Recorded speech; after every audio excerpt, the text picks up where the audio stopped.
Poem number 17.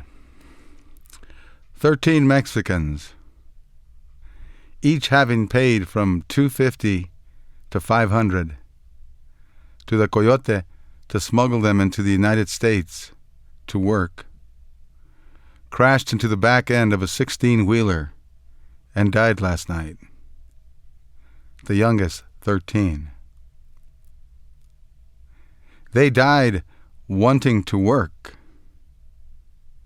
Would have done anything for you or me, washed our dirty clothes, our dishes, or scrubbed the toilets.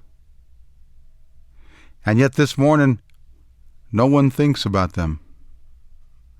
No one cares who they were, what songs they had in their hearts, what their dreams were, who their parents were, what they were like.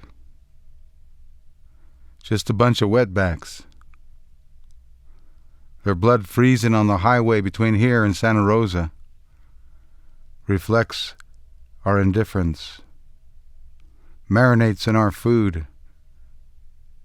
Their disfigured, unrecognizable corpses, scattered heads and limbs and torsos, are remembered in the white-knuckled, clenched fist I raise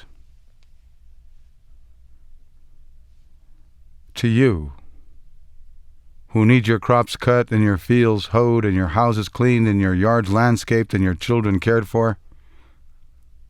13 of them last night. Thousands more in growers' fields and restaurants and all-night gas stations and construction companies. Offered no medical care, no education, no sanitary living quarters. Dogs, cats, birds, and rats are treated kinder. And no Georgia mule ever worked harder than these Mexican brothers and sisters.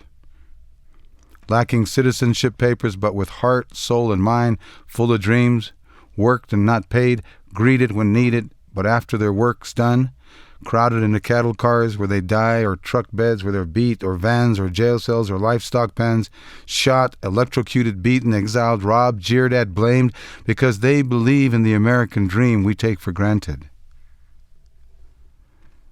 Don't tell me that slavery has ended.